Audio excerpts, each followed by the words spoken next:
So next up, Trevor Page, who is a director in our human capital business and also a leader in our financial services industry.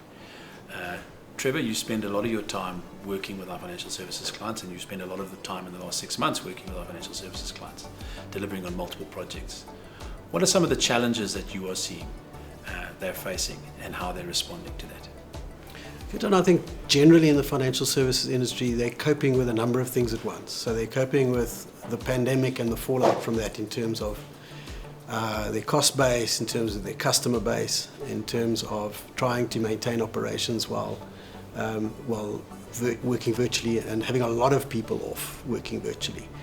So coupled to that, they're facing disruption already pre-COVID in terms of new fintechs that are coming into their market with better products or smarter products delivered at a cheaper cost base.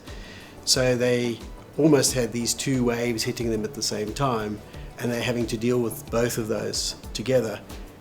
And a third wave is changing customer patterns as a result now of people who are not living the same life as they lived before. So financial services in terms of banks and insurance companies are having to now adjust for those three waves in quite a fast manner in order to maintain operations, but also to speed up their ability to keep growing market share and to retain profitability. And if you were thinking about how they're navigating this, what advice would you give?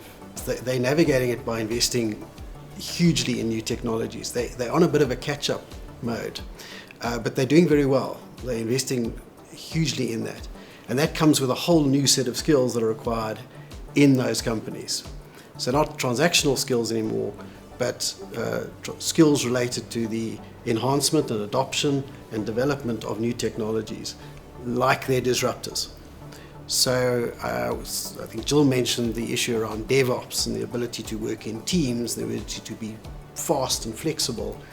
And banks are having to reorganize themselves to be more like the fintech disruptors than the standard old banks that they used to be.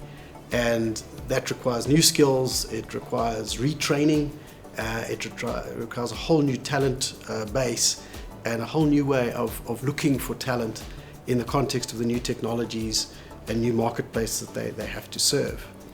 The advice would be, speed up, because that you don't have a lot of time.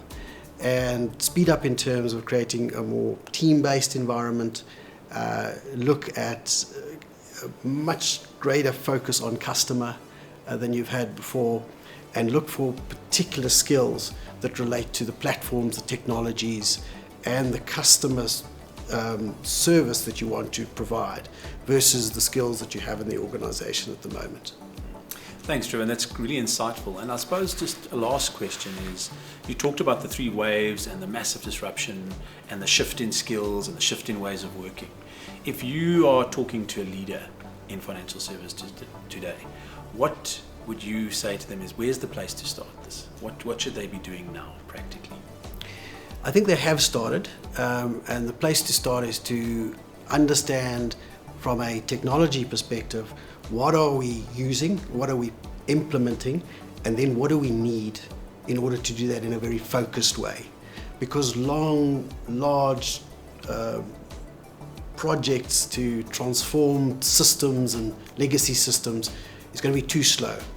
So the big advice that we are giving our clients at the moment, but that I would give to your question, would be to look at the partnerships that you can form immediately for speed. So ecosystem partnerships with fintechs, with new players, with your own disruptors, across your whole banking and insurance value chain, and to speed up those conversations and start with some of those already, so that you're not investing yourself in all this all the time and increasing your costs and having to bring in those skills and trying to find those scarce skills out in a COVID-ravaged workplace, but to go and forge those partnerships, small ones at first, focused ones at first, where you can immediately and quickly see results based on the different platforms, and the different technologies that you want to use for the future.